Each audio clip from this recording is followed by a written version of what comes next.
Hi friends, ನೋಡ್ತಾ ಇರಲ್ವಾ ಯಾವ ರೀತಿ ಮಳೆ ಬರ್ತಾ ಇದೆ. ಇವಾಗ ಬೆಳಿಗ್ಗೆ 6 ಗಂಟೆ ಸಖತ್ ಮಳೆ ಬರ್ತಾ ಇದೆ. ರಾತ್ರಿಯಿಂದಲೂ ಕೂಡ ತಣ್ಣಗಿದೆ ವೆದರು. ಹೊರಗಡೆ ಇನ್ನೂ ಕೂಡ ಕ್ಲೀನ್ ಮಾಡಿಲ್ಲ. ಇದು ಇವಾಗ ಜಸ್ಟ್ ಎತ್ಕೊಂಡಿದ್ವಿ. ಹಾಂ, ಏನಾಯಿತು? ಅದು ನೀನು ಇದು ಮಾಡ್ಕೊಂಬಿಟ್ಟಿಯಲ್ಲ, ಅಂಟ್ಕೊಂಬಿಟ್ಟತ್ತೆ. ನೋಡಿದ್ರಲ್ಲ, ಮಳೆ ಇಲ್ಲ ಅಂತ ಹೇಳ್ತಾ ಇದ್ವಿ. ಬಟ್ ಇವಾಗ ಮಳೆ ಅನ್ನೋದು ಸ್ಟಾರ್ಟ್ ಆಗಿದೆ. ಬೆಳಗ್ಗೆಯಿಂದ ಅನ್ನೋದಕ್ಕಿಂತ ನೈಟೇ ಸ್ವಲ್ಪ ಮಳೆ ಬಂತು. ಅದಾದಮೇಲೆ ಮತ್ತೆ ಒಂದು 5 ಗಂಟೆಯಿಂದ ಮಳೆ ಅನ್ನೋದು ಸ್ವಲ್ಪ ಇನ್ನೂ ಜೋರಾಗಿ ಸ್ಟಾರ್ಟ್ ಆಗೈತಿ. ಇವಾಗ ಫಸ್ಟು ಒಲೆ ಹಚ್ಚಿದ್ದೀನಿ. ಒಲೆಯಲ್ಲಿ ನೀರು ಕಾಯಿಸೋಷ್ಟರಲ್ಲೇ ಮನೆ ಕೆಲಸ ಎಲ್ಲ ಮಾಡ್ಕೋಬೋದು. ನೆಲ ಒರೆಸ್ಕೊಂಡು ಕಸ ಗುಡಿಸ್ಕೊಂಡು ನೆಲ ಒರೆಸ್ಕೊಂಡು ಮನೆ ಮುಂದ್ಗಡೆ ಎಲ್ಲ ಕ್ಲೀನ್ ಮಾಡ್ಕೋಬೋದು. ಹಾಗಾಗಿ ಫಸ್ಟು ಒಲೆ ಹಚ್ಚಿದ್ದೀನಿ. ತೆಂಗಿನ ಚಿಪ್ಪೆಲ್ಲ ಇರುತ್ತಲ್ವ, ಅದನ್ನು ಕೂಡ ಇಟ್ಟಿದ್ದೀನಿ. ಯಾಕಂದ್ರೆ ಬೇಗ ಕಾಯುತ್ತೆ ತೆಂಗಿನ ಚಿಪ್ಪಿಗೆ. ಅದಕ್ಕೋಸ್ಕರ ತೆಂಗಿನ ಚಿಪ್ಪೆಲ್ಲ ಇಟ್ಬಿಟ್ಟು ನೀರು ಕಾಯಿಸ್ತಾ ಇದ್ದೀನಿ. ಹಾಗೆ ಮನೆ ಒಳಗಡೆ ಎಲ್ಲ ಕ್ಲೀನ್ ಮಾಡ್ಕೊಂಬಂದು ಇವಾಗ ಹೊರಗಡೆ ಕ್ಲೀನ್ ಮಾಡ್ತಾಯಿದ್ದೀನಿ. ಹೊರಗಡೆ ಬಾಗಿಲಿಗೆ ನೀರೆಲ್ಲ ಸಿಡಿಯುತ್ತೆ. ಯಾಕಂದರೆ ನಮಗೆ ಅಂಚು ಸ್ವಲ್ಪ ಮುಂದೆನೇ, ಅಂದರೆ ಸ್ವಲ್ಪ ಲೆಂತ್ ಇಲ್ಲ. ಮನೆ ಮುಂದ್ಗಡೆ ಬೀಳೋಂಥ ನೀರು ಬಾಗಿಲಿಗೆಲ್ಲ ಸಿಡಿಯುತ್ತೆ ಅಂತೇಳಿ ಛತ್ರಿ ಎಲ್ಲ ಅಮ್ಮ ಅಡ್ಡ ಇಟ್ಟಿದ್ರು. ಅದರಲ್ಲೇ ಇವಾಗ ಮತ್ತೆ ಹೊಸ್ಲು ಕೂಡ ಬಿಡೋಂಗಿಲ್ಲ. ಇವತ್ತು ಬೇರೆ ಶುಕ್ರವಾರ ಬೇರೆ ಅಲ್ಲ, ಹಾಗಾಗಿ ಹೊಸ್ಲನ್ನು ಕೂಡ ಕ್ಲೀನ್ ಮಾಡ್ತಾಯಿದ್ದೀನಿ. ಹೊಸ್ಲನ್ನ ಕ್ಲೀನ್ ಮಾಡಿ ಅದಕ್ಕೆ ಅರಿಶಿನ ಕುಂಕುಮ ಎಲ್ಲ ಹಚ್ತೀನಿ. ಡೈಲಿ ಕೂಡ ಹಚ್ತೀವಿ, ಒಂದಿನನೂ ಕೂಡ ಮಿಸ್ ಮಾಡಲ್ಲ. ಇವತ್ತು ಶುಕ್ರವಾರ ಮೇನು ಅಂಥದ್ರಲ್ಲಿ ಇವಾಗ ಮಿಸ್ ಮಾಡೋಕ್ಕಾಗುತ್ತಾ ಹೇಳಿ? ಅದಕ್ಕಂತಲೇ ಮಳೆ ನಿಲ್ಲದೇ ಇದ್ರೂ ಫಸ್ಟು ಹೊಸ್ಲೆಲ್ಲ ಕ್ಲೀನ್ ಮಾಡಿ ಅದಕ್ಕೆ ಅರಿಶಿನ ಕುಂಕುಮ ಹಚ್ತಾ ಇದ್ದೀನಿ. ಅರಿಶಿನ ಸ್ವಲ್ಪ ಹಾಕ್ಬಿಟ್ಟು ಒಂಚೂರು ನೀರು ಹಾಕಿ ಅದನ್ನು ಕ್ಲೀನಾಗಿ ಈ ಥರ ಒರೆಸಿ, ಆಮೇಲೆ ಅದಕ್ಕೆ ವಿಭೂತಿ ಗಂಧ ಏನು ನಾವು ಡೈಲಿ ಅರಿಶಿನ ಕುಂಕುಮ ಹಚ್ತೀವೋ ಅದನ್ನೆಲ್ಲ ಹಚ್ತೀವಿ. ನಮ್ಮ ಕಡೆ ಅರಿಶಿನ ಈ ಥರ ಹಚ್ಬಿಟ್ಟು ಭಂಡಾರ ಬರುತ್ತೆ ನೋಡಿ. ನಮ್ಮ ಕಡೆ ಎಲ್ಲ ಭಂಡಾರ ಅಂತ ಕರಿತೀವಿ. ನಿಮ್ಮ ಕಡೆ ಏನಂತ ಕರೀತಾರೆ ನನಗೆ ಗೊತ್ತಿಲ್ಲ. ಬಟ್ ನಮ್ಮ ಕಡೆ ಎಲ್ಲ ಭಂಡಾರ ಅಂತ ಕರಿತೀವಿ, ಕುಂಕುಮ ಭಂಡಾರ ಅಂತ ಹೇಳಿ.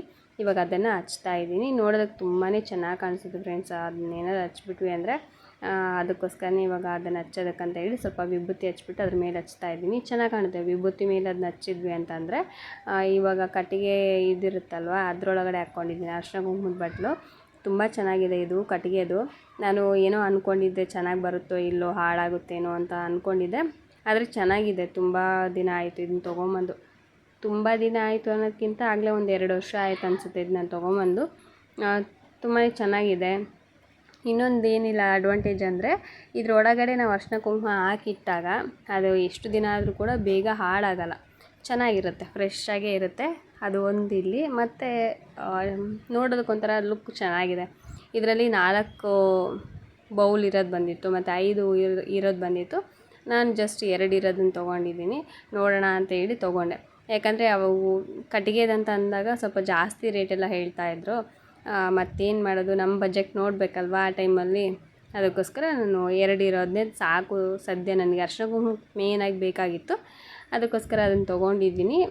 ಯಾವಾಗೆಲ್ಲ ಹಿಂಗೆ ಅರಿಶಿನ ಕುಂಕುಮ ಹಚ್ತಾ ಇರ್ತೀವೋ ಆವಾಗೆಲ್ಲ ಆ ಬಾಕ್ಸ್ ಎಲ್ಲ ಕ್ಲೀನಾಗಿ ಒರೆಸಿ ಇಟ್ಬಿಡ್ತೀನಿ. ನಾವು ಹಾಗೆ ಬಿಟ್ವಿ ಅಂದರೆ ಅರಿಶಿನ ಕುಂಕುಮ ಬಿದ್ದು ಅದು ನೋಡೋದಕ್ಕೆ ಒಂಥರ ಚೆನ್ನಾಗಿ ಕಾಣಲ್ಲ. ಕಲೆಗಳೆಲ್ಲ ಆಗುತ್ತೆ ಅದ್ರ ಮೇಲೆಲ್ಲ. ಮತ್ತು ಅದನ್ನೆಲ್ಲ ನಾವು ಜಾಸ್ತಿ ನೀರಲ್ಲೆಲ್ಲ ವಾಶ್ ಮಾಡೋಂಗಿಲ್ಲಲ್ಲ ಕಟ್ಟಿಗೆದು. ಅದಕ್ಕೋಸ್ಕರನೇ ಆವಾಗ ಬಟ್ಟೆ ತೊಗೊಂಡು ಒರೆಸ್ಬಿಡ್ತೀನಿ. ಈಗೆಲ್ಲ ಅರಿಶಿನ ಕುಂಕುಮ ಹಚ್ಚಿದ್ದಾಯಿತು. ಈಗ ರಂಗೋಲಿ ಹಾಕ್ತಾಯಿದ್ದೀನಿ. ರಂಗೋಲಿನ ಪುಟ್ಟದಾಗಿ ಹಾಕ್ತಾಯಿದ್ದೀನಿ. ಅಂದರೆ ಹೊರಗಡೆ ಹಾಕೋದಕ್ಕಾಗಲ್ಲ, ಹಂಗಾಗಿ ಹೊಸ್ಲು ಮೇಲೇ ಹಾಕಿ ಆಮೇಲೆ ಹೊಸ್ಲು ಮುಂದ್ಗಡೆ ಒಂಚೂರು ಆ ಕಡೆ ಈ ಕಡೆ ರಂಗೋಲಿನ ಹಾಕ್ತಾಯಿದ್ದೀನಿ. ನನಗೆ ರಂಗೋಲಿ ಹಾಕೋದಂದ್ರೆ ತುಂಬ ಇಷ್ಟ. ಆದರೆ ಏನು ಮಾಡೋದು, ನಮ್ಮ ಮನೆ ಹತ್ರ ಇವಾಗ ಜಾಗ ಅಷ್ಟೊಂದು ನಮ್ಗೆ ಇದು ಅನಿಸ್ತಾ ಇಲ್ಲ. ಏನೇ ಕೆಲಸ ಮಾಡೋದಿದ್ರೂ ಕೂಡ ಅಲ್ಲೇ ಮಾಡಬೇಕು. ರಂಗೋಲಿ ಹಾಕಿ ಒಂದು ಅರ್ಧ ಗಂಟೆನೂ ಆಗಿರಲ್ಲ, ಮತ್ತೆ ನೀರೆಲ್ಲ ಹಾಕ್ಬಿಡ್ತೀವಿ. ಆವಾಗ ಒಂಥರ ಬೇಜಾರಾಗುತ್ತೆ. ಅಟ್ಲೀಸ್ಟ್ ಒಂದು ತಾಸಾಗಲಿ 2 ತಾಸಾಗಲಿ ಇರೋದಿಲ್ಲ, ಬರೀ ಒಂದು ಅರ್ಧ ಗಂಟೆಗೇ ಹಾಕಬೇಕಲ್ಲ ಅನ್ನೋ ಥರ ಆಗಿ ನಾನು ಹಾಕೋದನ್ನೇ ಬಿಟ್ಬಿಟ್ಟಿದ್ದೀನಿ.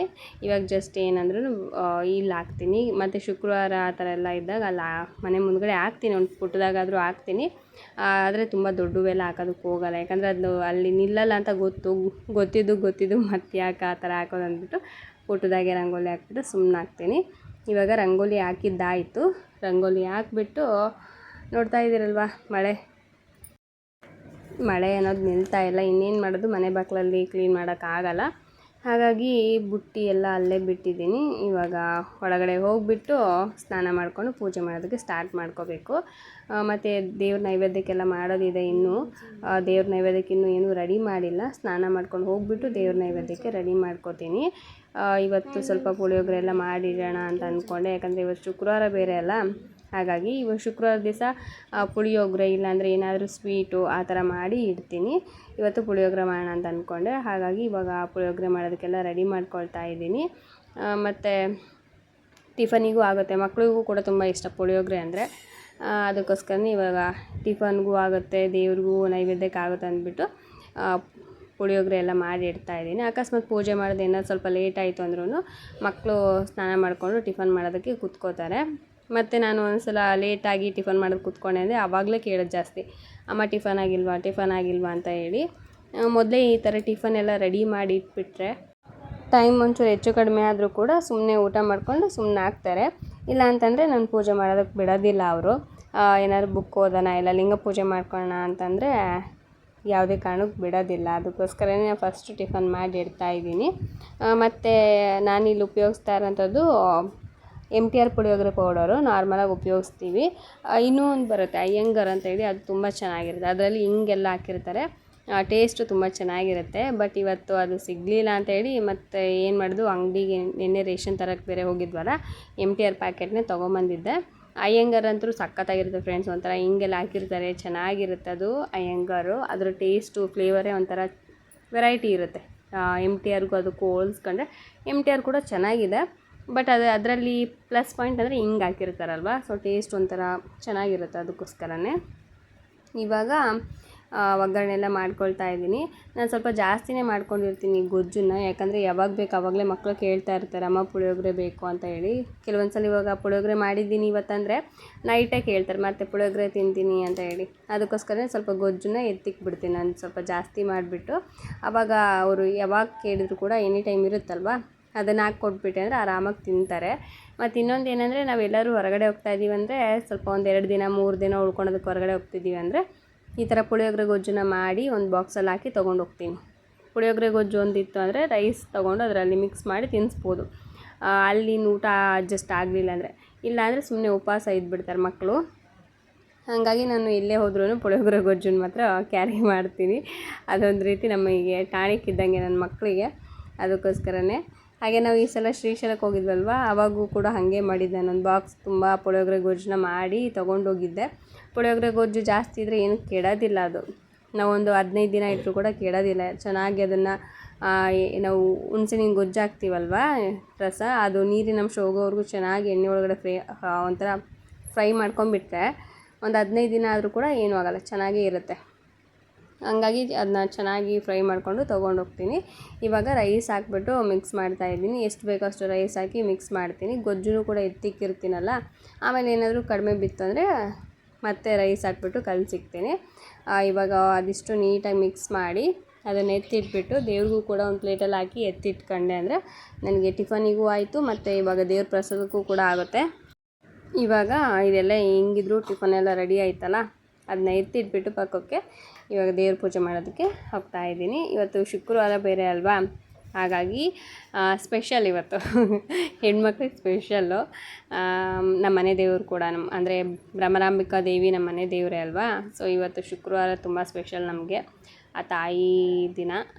ಹಾಗಾಗಿ ಇವತ್ತು ಸೀರೆ ಎಲ್ಲ ಉಟ್ಕೊಂಡು ಪೂಜೆ ಮಾಡ್ತಾಯಿದ್ದೀನಿ. ಇದನ್ನೆಲ್ಲ ಬಿಟ್ಬಿಟ್ಟಿದ್ದೆ ಫ್ರೆಂಡ್ಸ್. ಹೆಂಗಾಗಿದ್ದೆ ನಾನು ಅಂದರೆ, ನನ್ನನ್ನು ನಾನು ಕೇರೇ ಮಾಡ್ಕೊಳ್ತಾ ಇರಲಿಲ್ಲ. ಇದೆಲ್ಲ ಮಾಡಬೇಕು ಅಂತಲೂ ಕೂಡ ಅನ್ನಿಸ್ತಾ ಇರಲಿಲ್ಲ. ಸೊ ಹಂಗಾಗ್ಬಿಟ್ಟಿತ್ತು. ಬಟ್ ಇವಾಗ ಇಲ್ಲ, ನಾನು ಹೆಂಗಿದ್ನೋ ಹಂಗೆ ಆಗಬೇಕು ಅಂತ ಹೇಳಿ ನನ್ನನ್ನು ನಾನು ಮೋಟಿವೇಟ್ ಮಾಡಿಕೊಂಡು ಮತ್ತೆ ನಾನು ರೀಸ್ಟಾರ್ಟ್ ಮಾಡ್ತಾಯಿದ್ದೀನಿ. ನನ್ನ ಜರ್ನಿ ಅನ್ನೋದಕ್ಕಿಂತ ನನ್ನ ಲೈಫ್ನೇ ನಾನು ರೀಸ್ಟಾರ್ಟ್ ಮಾಡ್ಕೊಳ್ತಾ ಇದ್ದೀನಿ. ಫಸ್ಟು ಬಿಗಿನಿಂಗಲ್ಲಿ ನಾನು ಮದುವೆ ಆದಾಗ ಹೆಂಗಿದ್ದೆ ಅಂದರೆ, ಯಾವ ಥರ ಪೊಸಿಷನಲ್ಲಿದ್ವೋ ಅಮೌಂಟಿಂದು ಅದೆಲ್ಲ ಇವಾಗ ಮತ್ತೆ ರಿಪೀಟ್ ಆಗಿದೆ ಆಯಿತಾ ಪ್ರಾಬ್ಲಮ್ಸು. ಬಟ್ ಆದರೂ ಓಕೆ, ನನ್ನನ್ನು ನಾನು ಪಾಸಿಟಿವ್ ಆಗಿ ಇಟ್ಕೊಂಡು ನಾನು ನನ್ನ ಲೈಫ್ನ ಮತ್ತೆ ರೀಸ್ಟಾರ್ಟ್ ಮಾಡ್ಕೊಂಡಿದ್ದೀನಿ. ನನಗೇನು ಗೊತ್ತಾ, ಕಷ್ಟ ಅನ್ನೋದು ನನಗೆ ಹೊಸದೇನಲ್ಲ, ಎಲ್ಲ ಹಳೇದೇ ನನಗೆ. ಅದೆಲ್ಲ ಮಧ್ಯದಲ್ಲಿ ಸುಖ ಬರುತ್ತೆ, ಕೆಲವೊಂದು ಸಲ ಕಷ್ಟ ಬರುತ್ತೆ, ಕೆಲವೊಂದು ಸಲ ನೋವು ಬರುತ್ತೆ, ಕೆಲವೊಂದು ಸಲ ಅಳು ಬರುತ್ತೆ, ಕೆಲವೊಂದು ಸಲ ನಗು ಬರುತ್ತೆ, ಎಲ್ಲ ಬರುತ್ತೆ. ಆದರೆ ಅದನ್ನು ತಗೊಳ್ಳೋ ಅಂಥ ಮನಸ್ಥಿತಿ ನಮಗೆ ಇರಬೇಕು, ಗಟ್ಟಿಯಾಗಿರಬೇಕು. ಏನೇ ಬಂದರೂ ಕೂಡ ನಾವು ಅದನ್ನು ಅಕ್ಸೆಪ್ಟ್ ಮಾಡ್ತೀವಿ. ಅದನ್ನು ಇವಾಗ ಕಷ್ಟ ಬಂದ ತಕ್ಷಣ ಕುಗ್ಗಬಾರ್ದು ಆಯಿತಾ. ಕಷ್ಟ ಬಂದಿದೆ ಅಂದಮೇಲೆ ಅದಕ್ಕೆ ಪರಿಹಾರ ಅನ್ನೋದು ಇದ್ದೇ ಇರುತ್ತೆ. ಕಷ್ಟದ ಹಿಂದೆಯೇ ಪರಿಹಾರ ಇರುತ್ತೆ, ಅದನ್ನು ಹುಡುಕಬೇಕು ಆಯಿತಾ. ಹಾಗೇ ನಮಗೆ ಸುಖ ಬಂದಿದೆ ಅಂದ ತಕ್ಷಣ ಹಿಗ್ಗೋದಕ್ಕೆ ಹೋಗಬಾರ್ದು. ಅದ್ರ ಹಿಂದೆಯೇ ಕಷ್ಟ ಇರುತ್ತೆ. ಸುಖನೂ ನಾವು ಹೇಗೆ ಅಕ್ಸೆಪ್ಟ್ ಮಾಡ್ತೀವೋ ಹಾಗೆ ಕಷ್ಟನೂ ಅಕ್ಸೆಪ್ಟ್ ಮಾಡಬೇಕು ಅನ್ನೋ ಮನಸ್ಥಿತಿನ ನಾವು ಗಟ್ಟಿ ಮಾಡ್ಕೋಬೇಕು ಅಷ್ಟೇ. ಲೈಫ್ ಅಂದ್ರೇ ಇಷ್ಟು, ನಾವು ಬದುಕಿರೋವರೆಗೂ ಕೂಡ ಹೀಗೇ ಇರುತ್ತೆ ಆಯಿತಾ. ಹಾಗಾಗಿ ಲೈಫಲ್ಲಿ ಯಾವುದೇ ಒಂದು ಚಿಕ್ಕ ಏನೋ ಒಂದು ಬಂತು ಅಂದ ತಕ್ಷಣ ಕೆಲವೊಬ್ಬರು ಏನು ಮಾಡ್ತಾರೆ, ಸೂಸೈಡ್ ಮಾಡ್ಕೊಂಡು ಹಂಗೆಲ್ಲ ಮಾಡ್ತಾರೆ. ದಯವಿಟ್ಟು ಹಂಗೆಲ್ಲ ಮಾಡ್ಕೊಳೋದಕ್ಕೆ ಹೋಗಬೇಡಿ. ಲೈಫ್ ಅಂದ್ರೇ ಇಷ್ಟು, ತಿರುಗ್ತಾ ಇರುತ್ತೆ, ಚಕ್ರ ತಿರುಗ್ತಾನೇ ಇರುತ್ತೆ. ಒಂದಿನ ಕಷ್ಟ, ಒಂದಿನ ನೋವು, ಒಂದಿನ ಹಾಡು, ಒಂದಿನ ಸಂತೋಷ ಎಲ್ಲ ಬರುತ್ತೆ. ಬಟ್ ವೇಟ್ ಮಾಡಬೇಕು ಆಯಿತಾ.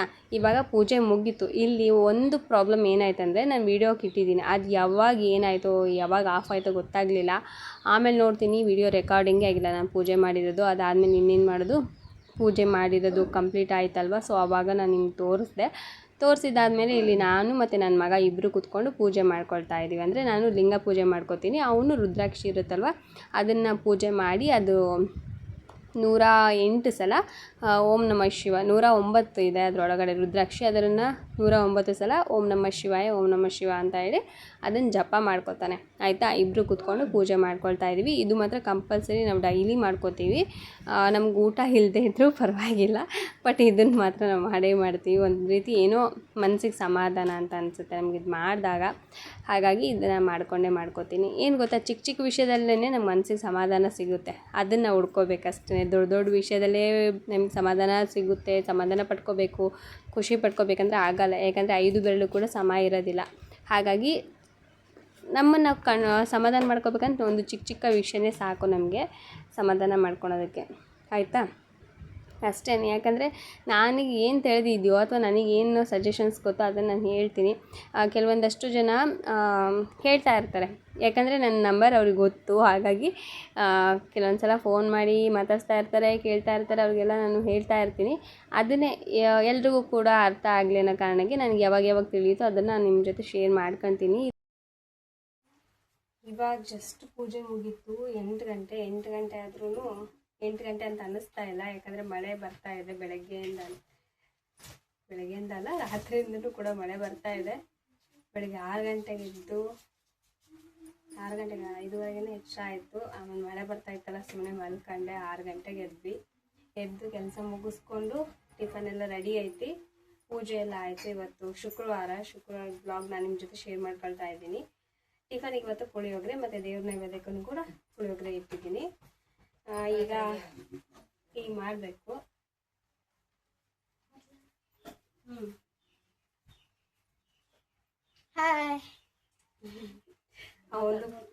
ಅವನು ಪೂಜೆ ಆಯಿತು ಜಸ್ಟ್ ಈಗ. ಪೂಜೆ ಅವನದು ಆಯಿತು, ನಂದು ಆಯಿತು. ಇನ್ನೇನು ಇವಾಗ ಟೀ ಮಾಡಬೇಕು. ಬನ್ನಿ, ಬ್ಲಾಗ್ ಕಂಟಿನ್ಯೂ ಆಗುತ್ತೆ. ಈಗ ಟೀ ಮಾಡೋದಕ್ಕೆ ಇಡ್ತಾ ಇದ್ದೆ. ಟಿಫನ್ ಹೆಂಗಿದ್ರು ರೆಡಿಯಾಗಿತ್ತಲ್ಲ, ಒಂದು ಕಡೆ ಹಾಲು ಕಾಯಿಸ್ಬಿಟ್ಟು ಇನ್ನೊಂದು ಕಡೆ ಟೀ ಮಾಡೋದಕ್ಕೆ ಇಟ್ಟಿದ್ದೀನಿ. ಟೀ ಅಂತೂ ಬೇಕೇ ಬೇಕು ನಮಗೆ. ಬೆಳಗ್ಗೆ ಟೈಮಲ್ಲಿ ಬೂಸ್ಟ್ ಆಗೋವಂಥದ್ದು ಎನರ್ಜಿ ಇದರಿಂದನೇ. ಯಾಕಂದರೆ ಸ್ವಲ್ಪ ತಲೆ ಬಿಸಿ ಇರುತ್ತೆ. ಇವಾಗ ಅದು ಇದು ಯೋಚನೆಗಳು ಆ ಥರ ಇರುತ್ತಲ್ವ. ಸೊ ಹಾಗಾಗಿ ಒಂದು ಸ್ವಲ್ಪ ಟೀ ಕುಡಿದಾಗ ಏನೋ ಒಂಥರ ರಿಲ್ಯಾಕ್ಸ್ ಅಂತ ಅನಿಸುತ್ತೆ, ಆ ಟೆನ್ಷನಿಂದ ಫ್ರೀ ಅಂತ ಅನಿಸುತ್ತೆ. ಹಾಗಾಗಿ ಒಂದು ಸ್ವಲ್ಪ ಬೆಳಗ್ಗೆ ಎದ್ದ ತಕ್ಷಣ ಎನರ್ಜಿ ಡ್ರಿಂಕ್ ಅಂದರೆ ನಮ್ಮ ಮನೇಲಿ ಇದೆ ಆಯಿತಾ. ಇದನ್ನು ಫಸ್ಟು ಈಗ ಟೀ ಮಾಡಿಕೊಂಡು ಈಗ ಟೀ ಕುಡಿಬೇಕು. ಇದ್ರ ಜೊತೆ ಸ್ವಲ್ಪ ಶುಂಠಿನೂ ಕೂಡ ಜಜ್ಜಿ ಹಾಕ್ಕೊಂಡ್ಬಿಟ್ರೆ ಟೇಸ್ಟು ಹಾಗೆ ಒಂಥರ ಮೈಂಡು ರಿಲ್ಯಾಕ್ಸ್ ಆಗುತ್ತೆ. ಅದಕ್ಕೋಸ್ಕರ ಈಗ ಶುಂಠಿ ಹುಡುಕ್ತಾ ಇದ್ದೀನಿ. ಶುಂಠಿ ಕೂಡ ಸಿಕ್ಕಿದ ತಕ್ಷಣ ಇವಾಗ ಜಜ್ಜಿಬಿಟ್ಟು ಟೀ ಒಳಗಡೆ ಹಾಕ್ಬಿಟ್ಟು ಚೆನ್ನಾಗಿ ಕುದಿಸ್ಕೊಂಡು ಟೀನ ರೆಡಿ ಮಾಡ್ಕೊತೀನಿ ಆಯಿತಾ. ಇದು ನನಗೆ ತುಂಬ ಇಷ್ಟ. ಶುಂಠಿ ಟೇಸ್ಟು, ಶುಂಠಿ ಫ್ಲೇವರ್ ನಂಗೆ ತುಂಬ ಇಷ್ಟ. ಹಾಗಾಗಿ ಡೈಲಿ ಕೂಡ ಶುಂಠಿ ಹಾಕ್ಬಿಟ್ಟೆ ಬೆಳಗ್ಗೆ ಟೈಮಲ್ಲಿ 1 ಟೈಮ್ ಆದರೂ ಶುಂಠಿ ಹಾಕ್ಬಿಟ್ಟು ನಾನು ಟೀನ ರೆಡಿ ಮಾಡ್ಕೋತೀನಿ. ಒಂಥರ ಚೆನ್ನಾಗಿರುತ್ತೆ ಟೇಸ್ಟ್ ಅದೆಲ್ಲ. ಹಾಗೆ ಇವಾಗ ಟೀ ಕೂಡ ರೆಡಿ ಆಗ್ತಾಯಿತ್ತು. ಈ ಕಡೆ ನನ್ನ ಮಗ ಬಂದುಬಿಟ್ಟು ನಾನು ಟೀ ಮಾಡ್ತೀನಿ ಅಂದ್ಬಿಟ್ಟು ನಿಂತ್ಕೊಂಡಿದ್ದೆ. ನನಗೆ ಸ್ವಲ್ಪ ಭಯ, ಅವನು ಗ್ಯಾಸ್ ಸ್ಟವ್ ಮುಂದೆ ಇದ್ದರೆ. ಅದಕ್ಕೋಸ್ಕರ ನೀನು ಫಸ್ಟ್ ಹೋಗು, ನೀನು ಇಲ್ಲಿ ನಿಂತ್ಕೋಬೇಡ ಅಂತ ಹೇಳ್ಬಿಟ್ಟು ಕಳಿಸ್ಬಿಟ್ಟೆ. ಆಮೇಲೆ ಅಮ್ಮ ನಾನು ಟಿಫನ್ ಮಾಡ್ತೀನಿ ಕಣಮ್ಮ ಅಂತ ಹೇಳಿ ಅವನು ಟಿಫನ್ ಮಾಡೋದಕ್ಕೆ ನೀರೆಲ್ಲ ತೊಗೊಂಡು ಹೋಗಿದ್ದಾನೆ. ಇವಾಗ ಅವನಿಗೆ ಟಿಫನ್ ಹಾಕ್ಕೊಡ್ಬೇಕು. ಅವನು ಟಿಫನ್ ಹಾಕ್ಕೊಟ್ಟೆ ಅಂದರೆ ಟಿಫನ್ ತಿಂತಾನೆ. ನನ್ನ ಮಗಳು ಇನ್ನೂ ಕೂಡ ಅವಳು ರೆಡಿಯಾಗಿಲ್ಲ, ಹಾಗಾಗಿ ಅವಳು ಟಿಫನ್ ಕೂಡ ಇವತ್ತು ಲೇಟೇ. ಅವಳು ಇನ್ನೂ ಮಲ್ಕೊಂಡಿದ್ದಾಳೆ, ನಿಮ್ಗೆ ತೋರಿಸ್ತೀನಿ ಹೆಂಗೆ ಮಲ್ಕೊಂಡು ಆಡ್ತಿದ್ದಾಳೆ ಅಂತ ಹೇಳಿ. ಅವಳು ಬೇಗ ಎದ್ದಾಳೆ ಅಂದರೆ ಎದ್ದಾಳಲ್ಲ, ರಾತ್ರಿ ಬೇಗ ಅಂದರೆ ಮಲ್ಕೊಳ್ಳೋದು ಇದು ಒಂದು ಅವಳಿಗೆ. ನಾನು ಏನು ಮಾಡೋದು, ಏನು ಮಾಡೋಕ್ಕಾಗಲ್ಲ, ಇನ್ನೂ ಚಿಕ್ಕವಳಲ್ಲ ಅಂದ್ಬಿಟ್ಟು ನಾನು ಕೂಡ ಸುಮ್ಮನಿದ್ದೀನಿ. ದೊಡ್ಡವಳಾದಮೇಲೆ ಇದೆ ಅವಳಿಗೆ ಚಾರ್ಜ್ ಮಾಡುವಂಥದ್ದು. ಅಲ್ಲ, ಸಣ್ಣವನಿದಾಗ ಅಷ್ಟೊಂದು ಮಾತಾಡ್ತಿದ್ದೆ, ಇವಾಗ ನಿಂಗೆ ಮಾತಾಡ್ತಿದ್ದಿ ಅಲ್ಲ ಅಜ್ಜು? ಅವಾಗ ಎಷ್ಟು ಜೋರು ಮಾತಾಡ್ತಿದ್ದೆಲ್ಲ ಬಾಯ್ ಮಾಡ್ಕೊಂಡು. ಹಾಲು ಕೊಟ್ಟಿದ್ದೀನಿ, ಹಾಲು ಕುಡಿದ್ರೆ ಶಕ್ತಿ ಬರುತ್ತೆ ಫ್ರೆಂಡ್ಸ್, ಅಲ್ಲ ಅಜ್ಜು? ಅಜ್ಜು ಐ ಊಟ ಮಾಡಿ ಅಕ್ಕ. ನೀನು ಎದ್ದಾಳಲ್ಲ ಅಕ್ಕ? ಹಾಂ, ನೀನು ಎದ್ದಾಳಲ್ಲ? ಟೈಮ್ ಎಷ್ಟು ಗೊತ್ತಾ? ಹಾಂ ಚಿನ್ನಿ, ಟೈಮ್ 8:30 ಕಣೆ ಭ್ರಮರ. ಹಾಂ, ಇದಕ್ಕೆ ಬೇರೆ ಹೋಗ್ಬೇಕು ಸ್ಕೂಲಿಗೆ 8:30. ಹಾಂ, ಬೇಡ ಬಿಡಜ್ಜು, ಹೇಳ್ತೀನಿ ಮ್ಯಾಮಿಗ್ರೆ. ಈಗ ನಾನು ನಮ್ಮ ಮನೆಯವರು ಅಮ್ಮ 3 ಜನ ಕೂತ್ಕೊಂಡು ಟೀ ಕುಡಿತಾ ಕೂತ್ಕೊಂಡಿದ್ದೀವಿ. ಇದು ಒಂದೇ ಕೆಲಸ ಅಲ್ಲ ನನಗೆ. ಟೀ ಕುಡಿದ್ಮೇಲೆ ನನಗೂ ಕೂಡ ಕೆಲಸ ಇದೆ. ಕೆಲವೊಬ್ಬರು ಹೇಳ್ತಾರೆ, ಕಾಮೆಂಟ್ ಎಲ್ಲ ಮಾಡ್ತಿರ್ತಾರೆ, ಏನೂ ಗೊತ್ತಿಲ್ಲದೆ ಕಾಮೆಂಟ್ ಮಾಡ್ತಾರೆ. ನಮಗೆ ಮಾಡೋದಕ್ಕಿಂತ ಇನ್ನೊಬ್ರಿಗೆ ಹೋಗ್ಬಿಟ್ಟು ಕಾಮೆಂಟ್ ಮಾಡ್ತಾರೆ. ಇವಾಗ ನನಗೆ ಯಾರಾದರೂ ಕಾಮೆಂಟ್ ಮಾಡ್ತಾ ಇದ್ದಾರೆ ಅಂದರೆ ಅವ್ರಿಗೆ ಹೋಗ್ಬಿಟ್ಟು ಕಾಮೆಂಟ್ ಮಾಡ್ತಾರೆ. ಅದನ್ನು ನಾನು ಡಿಲೀಟ್ ಮಾಡಿದ್ದೀನಿ, ಯಾಕಂದ್ರೆ ನನಗೆ ನೋಟಿಫಿಕೇಷನ್ ಬಂದ ತಕ್ಷಣ ನಾನು ಡಿಲೀಟ್ ಮಾಡ್ತಾಯಿದ್ದೀನಿ. ಏನು ಗೊತ್ತಾ, ಒಬ್ಬರ ಬಗ್ಗೆ ನೀವು ಹೇಳೋದಕ್ಕೂ ಮುಂಚೆ 100 ಸಲ ಯೋಚನೆ ಮಾಡಿ ಆಯಿತಾ.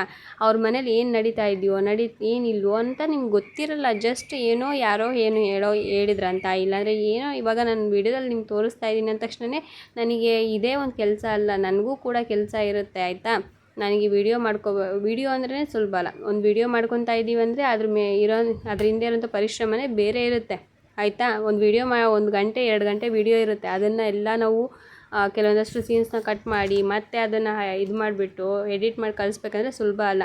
ಅವ್ರವ್ರ ಕೆಲಸ ಅವ್ರವ್ರಿಗೆ ಗೊತ್ತಿರುತ್ತೆ. ಸುಮ್ಮನೆ ನಾನೇನೋ ಇದ್ದೀನಿ, ಸುಮ್ಮನೆ ಕುತ್ಕೊಂಡಿದ್ದೀನಿ, ಸುಮ್ಮನೆ ಏನೋ ಟೈಮ್ ಪಾಸ್ ಮಾಡ್ತಾ ಇದ್ದೀನಿ ಅಂತಂದಲ್ಲ. ಕೆಲವೊಬ್ರು ನೋಡ್ತಾ ಇರೋಂಥವ್ರು, ಕೆಲವೊಬ್ರು ಗೊತ್ತಿರೋರೆ ಆಯಿತಾ, ಅವ್ರು ಯಾರು ಅಂತ ನನಗೆ ಗೊತ್ತು.